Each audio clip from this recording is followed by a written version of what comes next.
This episode sponsored by Von Finch Capital.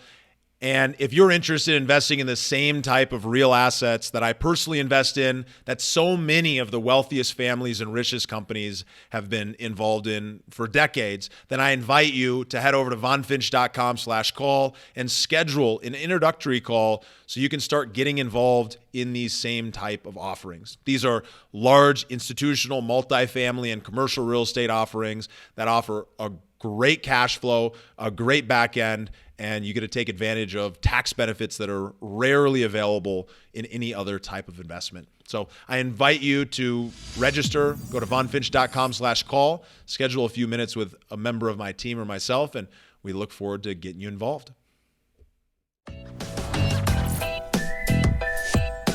This is the Investor Mindset Podcast. Talk to me a little bit about when you started working smarter, because you're working, in sales, you're working in business for a long time. And then you made this shift, this idea of really starting to invest with purpose. And I'd love to hear a little bit more about that story, because I think it really inspires some other folks who might be wanting to follow in those same footsteps. Yeah, Stephen, this was really a big turning point in my life because, it's interesting because at one stage of my life, the mantra was that work ethic trumps all, and that will solve all your problems, and it's the badge of honor. And that served me very well for a period of time until it didn't serve me. So it's interesting in my life, I've noticed these seasons, and it's just that nothing is absolute. So what worked for me at one season of my life may not have worked later. So, when I was starting a business, it really served me to work hard and to put in, 16 to 18 hour days. I mean, some days 19 and 20 hour days. I mean, it sounds crazy, but that's what I did. And I did it for a long period of time. But I also knew later in a season down the road when I had a family and when I had, a child of my own, that's not what I would want. So I recognized one night in my office after years of this grind, I'm glad that I have developed the muscle to work hard when I need to work hard. But I remember sitting in my office, it was about 10:30 at night, and I knew I was going to be getting to my office early, probably 5:30, 5:45 the next morning. And just thinking, gosh, I need to figure something out here, because this season of my life, I'm okay doing this. I'm okay busting my butt, but it needs to solve for something later. Like I can't not learn lessons here that leave me in a place where I have to continue working this hard in the future. And so it was really a moment like that where I just started reaching out to people to figure out how they were doing things. I started reading more books. I've always been a big reader. And I think that's one of my saving graces as a kid, because I didn't know any entrepreneurs and I didn't know any investors. I had no role models except the authors that I read that did it. And that's what gave me the confidence to kind of get into it. And at 18, I started investing. So, and I was really disciplined with putting money away and saving it. But again, with this whole idea of work ethic, it really, really served me well for the beginning seasons of my life. And the more I talked to successful entrepreneurs and the more I read books from successful entrepreneurs, which are some of my favorite books. I love books by people that, started a company and all their struggles and how they figured it out. And so what ended up happening is I figured out, well, how about I scale my business without me? How about I get people involved so that I'm not the bottleneck of the business and we can grow it and scale it and it doesn't have to run through me. And that worked. And that was really good. That was an upgrade from me doing everything. But the next epiphany came when I basically realized I thought I was a business owner, and many people would consider themselves a business owner if they have a business, an LLC. Mm-hmm. And I thought I was a business owner. And I read this book. I read Cash Flow Quadrant by Robert Kiyosaki. And in that book, he said, if you can't leave your business for a year's period of time and have it maintain or grow, then you're not a business owner. You are self-employed. You're a sole proprietor. And that I felt like I got like slapped across the face on that one because I told so many people I'm a business owner, but I wasn't really running a business. I was running a sole proprietorship that everything really like it hung on the balance of me, how I showed up, the role that I was playing, the energy that I was giving so that other people would have energy. And so I learned real fast that either I need to scale this on a grand scale, or maybe I can just transition into investing in companies and take my knowledge and my skill set to help them, but to have my time be a different component of my income. And that has served me really well.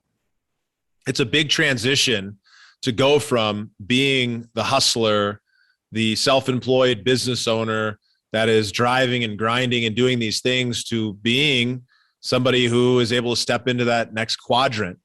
And so once you've built that habit of working hard, and that's the way to do it, how and what would you recommend to others who are looking to follow in your footsteps, who are really interested in starting to work smarter and not harder, but break that habit that's really gotten them to all the success they've experienced thus far? It's a challenging place to transition. Yeah, Stephen, it's really tricky because the reason people have had the success they've had is because of that skill set, right?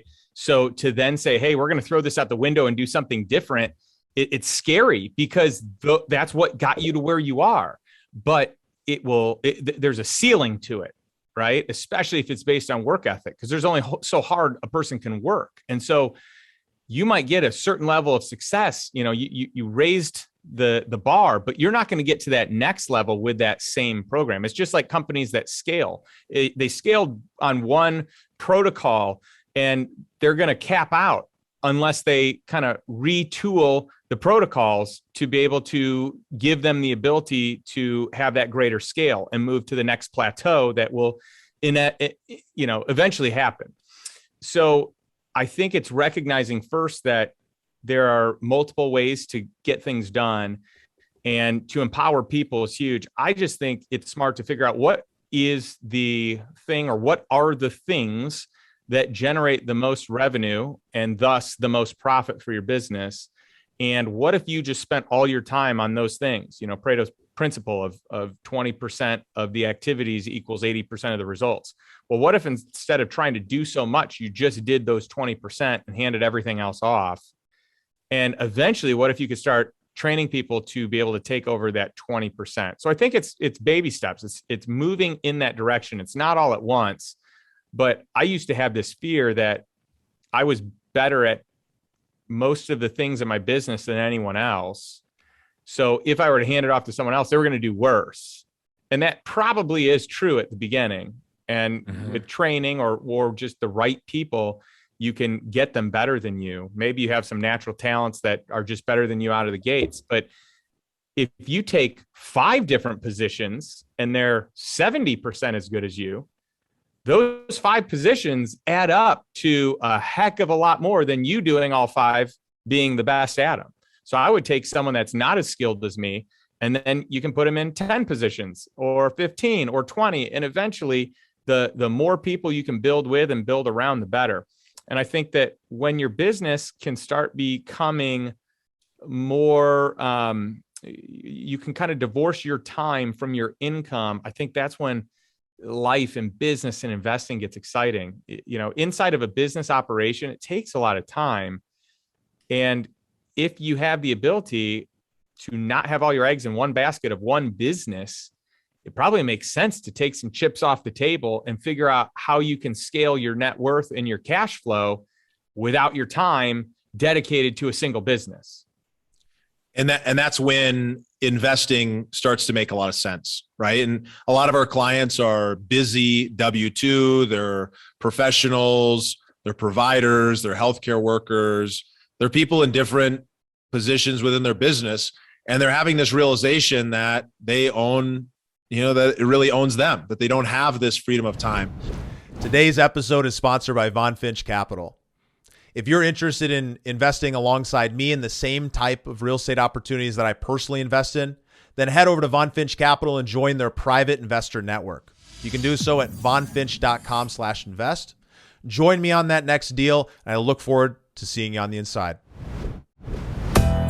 Thank you for listening to the Investor Mindset Podcast. If you like what you heard, make sure to rate, review, subscribe, and share with a friend. Head over to theinvestormindset.com to join the Insider Club, where we share tools and strategies from the top investors and entrepreneurs on how to take it to the next level.